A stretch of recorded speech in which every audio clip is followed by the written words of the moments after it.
ચાંદીપુરા વાયરસના નિયંત્રણ માટે રાજ્યના આરોગ્ય મંત્રીના અધ્યક્ષસ્થાને ગાંધીનગર ખાતે ઉચ્ચસ્તરીય સમીક્ષા બેઠક યોજાઈ હતી. બેઠકમાં આરોગ્ય વિભાગના વરિષ્ઠ અધિકારીઓ અને સંબંધિત તબીબી નિષ્ણાતો હાજર રહ્યા હતા. આરોગ્ય મંત્રીએ રાજ્યભરમાં દવાઓનો પૂરતો જથ્થો ઉપલબ્ધ રહે, ફોગિંગની કામગીરી ઝડપી બનાવવામાં આવે તેમજ સર્વેલન્સ વધુ સઘન કરવામાં આવે તેવા સ્પષ્ટ આદેશ આપ્યા હતા.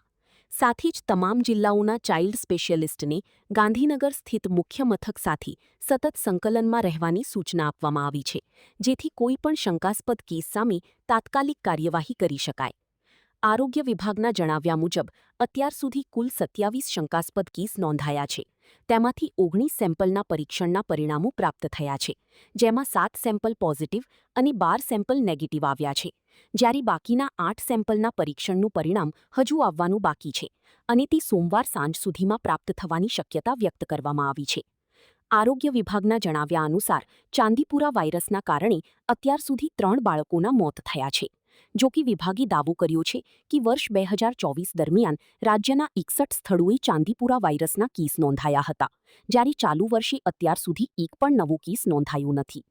આરોગ્ય વિભાગે લોકોને ગભરાવાની જરૂર નથી, પરંતુ સાવચેતી રાખવા, સ્વચ્છતા જાળવવા અને બાળકોમાં તાવ કે અન્ય લક્ષણો જણાય તો તાત્કાલિક નજીકના આરોગ્ય કેન્દ્રનો સંપર્ક કરવા અપીલ કરી છે.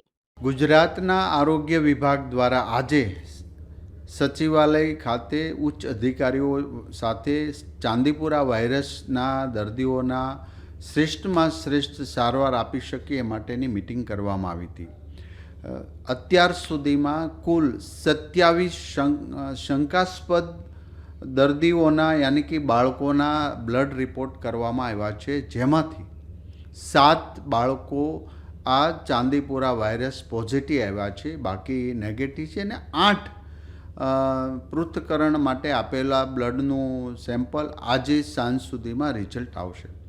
7 બાળકોમાંથી 3 બાળકોના દુઃખદ મોત થયા છે, જે ચાંદીપુરા વાયરસથી જ એમનું અવસાન થયેલું છે. બાકીના 4 પેશન્ટને 2 ગાંધીનગર અને બાકી વડનગર હોસ્પિટલોની અંદર એને શ્રેષ્ઠ સારવાર આપી રહ્યા છે. હવે પછી અને પહેલાં ક્યારે પણ માખી ન હોય અને જે વિસ્તારમાં પેશન્ટ મળ્યું છે એ વિસ્તારમાં તો અમારી ટીમ દરેક ક્ષેત્રે પર એમનું દવા છંટકાવથી લઈ અને બધું જ જે આગોતરું આયોજન હોય કરી દેવામાં આવ્યું છે.